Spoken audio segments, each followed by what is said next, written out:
Hi, I'm Matt Finney, and this is the Bad News Network.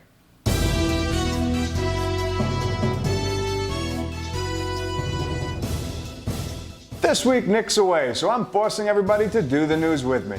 North Korean leader Kim Jong-un and President Donald Trump met Sunday in Korea to push forward the dialogue for the denuclearization of the Korean Peninsula, which is basically a fancy way of saying both sides agreed publicly to talk and that they publicly agree that this is a good idea.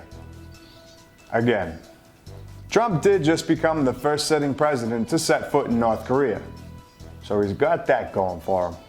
The real hot takeaway from this meeting was the interaction between the opposing Secret Service agents. This was a badass moment of acknowledgement that consisted of mere nods and some body language. But we really look forward to the buddy cop duo movie starring these two. Russia has nearly completed its plans to launch a floating nuclear reactor. This announcement, in the wake of the popularity of the HBO show Chernobyl, has caused some backlash from the public.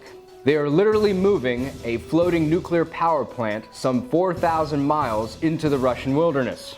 The goal is to provide power to over 2 million Russians in the northernmost portion of the country. While remote, these areas of Russia are responsible for generating about 20% of Russia's GDP. Still, the specters of Chernobyl and Fukushima have been at the forefront of the public's minds. Russian scientists rushed to defend the barge from naysayers by throwing a barrage of facts at them. Ultimately, the scientists claim that mobile nuclear power is the bomb, and anybody that says otherwise is just splitting hairs. This week, Iran announced that it has exceeded the limit of enriched uranium that it's allowed to produce per the 2015 agreement with world powers. Iran's foreign minister, Mohammad Javad Zarif, stated that they have been transparent this whole time and warned that they would be exceeding the limit. The U.S. has urged all nations to cease purchasing Iran's oil until such time as they honor the accord. European powers promised a strong diplomatic response should Iran breach the deal, but thus far there hasn't been anything, so we're still waiting to see how that plays out. When asked to comment, Trump said he didn't have anything to say to Iran, but did say that they know what they're doing and they're playing with fire.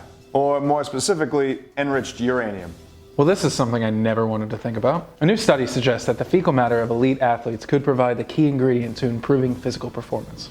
If your former or current significant other isn't telling you to eat feces, they sure are now. A bacteria called Veillonella might be the answer to the question no one was asking. According to the study, Boston Marathon runners and Olympic athletes have been found to have elevated levels of the bacteria following races. In an experiment, the mice that consumed the bacteria had better treadmill runs and shot puts than the mice that didn't. In the experiment, pole vaulting was found to be a wash because it wasn't about the physical strength of the mice, more about skill. If you're tired of all these diet trends, paleo, keto, cannibalism, well, I've got a new and exciting idea for you. Just follow LeBron James around with a doggy bag and ask him to help squat start your dream of becoming a professional athlete. Even if you're not a tennis fan, you may know the name Venus Williams. She's been a powerhouse athlete and a universal figurehead for all female athletes. This week, Venus lost in the Wimbledon's opening round to a 15-year-old named Coco Gauff. This teenager was making waves in the juniors by crushing serves over 120 miles per hour.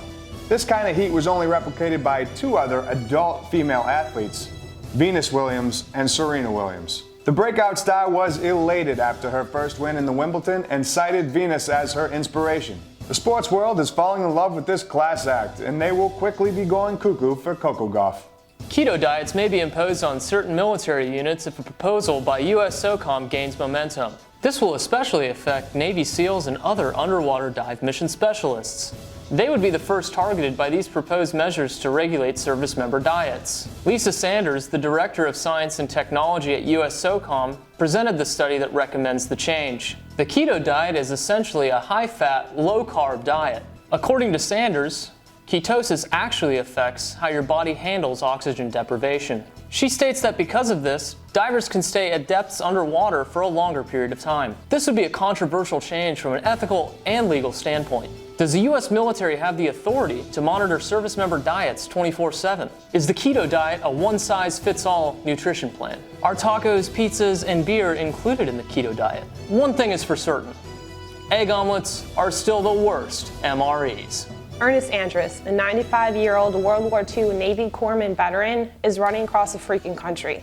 His goal is to raise money to restore an LST ship like the one he served on during World War II. An LST ship is a giant ship that they put tanks on to drive them onto the beach. This isn't the first time Andres has crossed country on foot. In fact, it's the second time. He hopes to raise more money this time around and even dreams of sailing the ship to Normandy for D-Day's anniversary one year. Maybe he'll even get a tank to deploy on the beach. That'd be some crazy ship right there.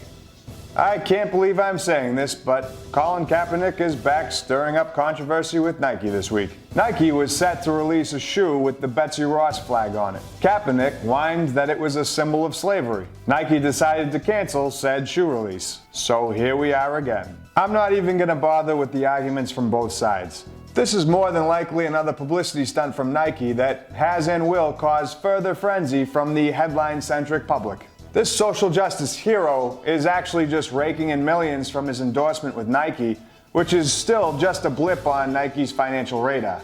Even if this campaign looked like it was going south, Nike has a fat playbook in which to draw from to quickly redirect attention. This was evident with that whole debacle with Zion Williamson when his shoe exploded, which was from Nike, giving him an injury and taking him out of the game. Within hours of that, Serena Williams was headlining a women's empowerment campaign from Nike that was fired all across the board on all social media platforms. And just like that, the exploding shoe was walked off stage. So while one side is probably thinking that Nike cares and the other side is thinking that Nike is traitorous, it's more likely that Nike does care. A lot. About money. And it will trade you and all your values for it. And finally, in Florida news, the Robeson County Sheriff's Office has taken a head-scratching turn after arresting Orlando Lopez in Florida this week. Lopez was arrested for having 98 grams of cocaine and 35 grams of meth in his SUV. One note about Lopez is that earlier in his life he suffered a head injury, leaving a large portion of his skull missing. This was on full display when the police posted his mugshot on social media, and the internet was not kind. The police promptly came to Orlando's aid, urging people to be kind, thus proving that they are as against bullying as they are against $10,000 worth of drugs. Right you are, Florida. That's how to get ahead. And with that, I'm Matt Finney, and this is the Bad News Network. Our news is at least as bad as the news you're getting already, and if you're going to enjoy a nice cup of tea this weekend, enjoy it the American way, in the harbor.